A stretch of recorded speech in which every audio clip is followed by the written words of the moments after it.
Prashasta Seth, Senior Fund Manager with IIFL Wealth, joins us live now. Prashasta, morning. Thank you for joining us. Prashasta, how bad is last evening's RBI communication for banks? Very bad, or it's a short-term negative, medium-term positive? No, obviously, I think there are two aspects that one needs to look at. One essentially is in the short term, where the cost of funding will increase and there will be earnings impact of, let's say, 3 to 5% on the earnings of the bank. So I don't think that's going to be that severe. I think the big medium-term risk is the fact that what RBI is very, very clearly signaling is that they are okay with the economy slowing down in order to ensure that the currency stays and it finds a level which is right in terms of RBI's outlook. So I think the medium-term impact on growth could be potentially much more severe than what the current numbers would indicate, and you could potentially see slowdown in credit growth going forward because of slowdown in economy, and I think that could have a potentially much larger impact in terms of earnings for banks rather than the simple measure that the RBI has announced. I think with respect to recent measures, I think yesterday's announced, I think max impact will be 3 to 5. But I think the medium-term outlook become fairly hazy for banks now, given the fact that credit offtake is likely to suffer given the slowdown in the economy that's going to be accompanied by a higher interest rate environment. Prashasta, so tell us a little bit more about what is your stock-wise preference when it comes to the banking pack. Your top three, best names out of banks and the worst ones. So, I would, start with what I think we are owning and what we still think should be or bet in these markets. So we are essentially owning a combination of banks which are focused on the consumer side, where we own HDFC Bank a lot. I think it's a good safe haven, and I think it will continue to enjoy the safe haven status till you see substantial improvement in economy. So I think that continues to be one of our core holdings. Apart from that, in terms of other consumer names, I think what we hold is Bajaj Finance on the NBFC space. So it's not exactly a bank, but in the BFSI space, I think Bajaj Finance is something that we hold because the results there have been fairly good, and valuations are much lower than anything comparable, and risk to the earnings seem to be much lower than other names.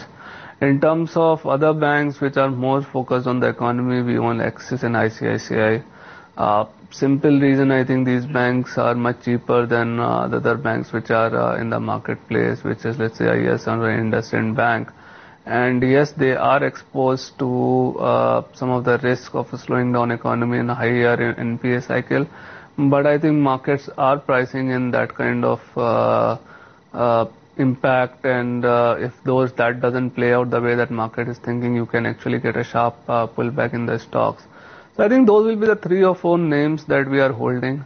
I think what we have been totally avoiding is, for quite some time now, from a shorter term perspective is PSU banks. Then we are also avoiding names like Yes Bank, which are focused more on the wholesale side in terms of borrowing. I think for some of the PSU banks, I think valuations have become cheap, and from a medium-term outlook, you could look to accumulate them. But I think in the short term, in the next 6 to 12 months, I think as a space, it might continue to be a space which doesn't perform well. So that's our broad strategy in terms of banking. But the large part of the appreciation in IT stocks was a function of a depreciating rupee or a weak or a strong dollar. Now that it is evident that Reserve Bank of India will do whatever it takes to stem the rupee fall, do you think it's time to take some chips off the table when it comes to large cap IT? Because large cap IT is unlikely to do well when rupee is going to strengthen. No, I agree with you. I think from a slightly medium term perspective, I think on the shorter run time frame, I think you have to look at 2 other aspects as well. One is, I think there has been a noise over the last 2 or 3 days that the immigration bill that might eventually come might be much more favorable to IT companies, or it wouldn't kind of damage IT companies as much as people were initially expecting.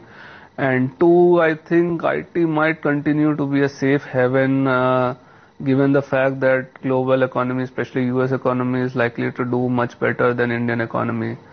So yes, I think what you are saying in the medium term would make sense, and I would look at taking out some profits on these names, given the fact that we have seen a sharp run up in the stocks. But you might not see a sharp sell-off in some of these names because of the two factors that I mentioned. So I think yes, I think it's a time to do profit taking, but I don't expect a 10-20% kind of a fall from where we are in large cap IT names. Prashasta, what's the call now when it comes to FMCG? Do you think the likes of Dabur, Unilever, ITC will continue to be sitting at fresh highs for themselves? Okay, so 2 points. I think one is we own a lot of ITC in our portfolios, and we have sold a part of it, but we still continue to maintain a portion of the holdings. But from a valuations perspective, I think things have just become crazy. I think valuations are just not right, I think, for some of the names. And with the kind of earnings growth that you are likely to see, till the point they continue to be safe havens like they are today, you might continue to see these stocks outperforming the market. But I would be very, very surprised if from a medium-term perspective you make substantial returns on these stocks from where they are at this point of time. Also, our view is that given the fact that RBI is tightening and growth is slowing down, at some point you will see start impacting the consumer demand as well. It might not happen, this quarter, but at some point over the next 2 or 3 quarters, I think that will happen. And if that happens, you don't have any valuation support for FMCG companies. So I will be very, very cautious on FMCG names at these levels, and I would actually start taking some profits on these names. So we have done it, and we might continue to do it over the next 1 or 2 quarters. I think it would definitely be over the next 12 months be a good strategy to move out of FMCG and take exposure to other sectors. Prashasta, you made a point that it is time to avoid banks. FMCG stocks are priced to perfection. IT stocks could hit a tumbling block. Energy stocks, it's difficult to judge what will happen to the policy in the medium term. So what should one buy? Frankly, it's a time to sell if you ask me.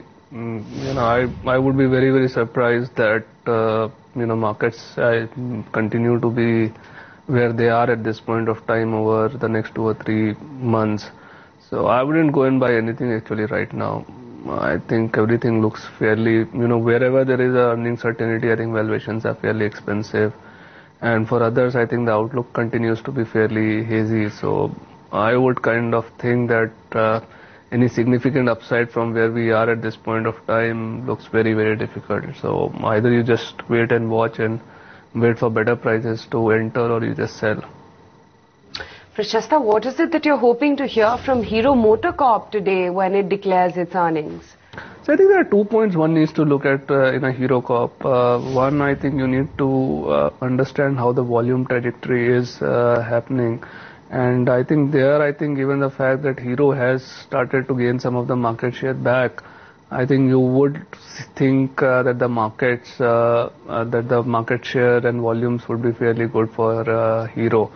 The other, I think, key point to understand with Hero is what's going to happen with respect to the margins front, because I think that's something which will be very important given the slowdown in the domestic demand. I think unlike Bajaj, which has a large exports and which benefited from currency, Hero doesn't have that kind of lever. So you would want to understand on how much impact the margins are having because of the slowdown. But I think overall, I think in the two-wheeler space, I think my personal sense is, given the fact that the rural economy might continue to do better than urban economy over the course of the next 12 months or so, I think names like Hero should do okay. I think you would see much more robust demand in two-wheelers and four-wheelers. So just my sense is numbers might not be that great, but I think that they should point to a stability in terms of earnings and profits. Prashasta, good chatting with you. Really appreciate you taking the time out and speaking with us.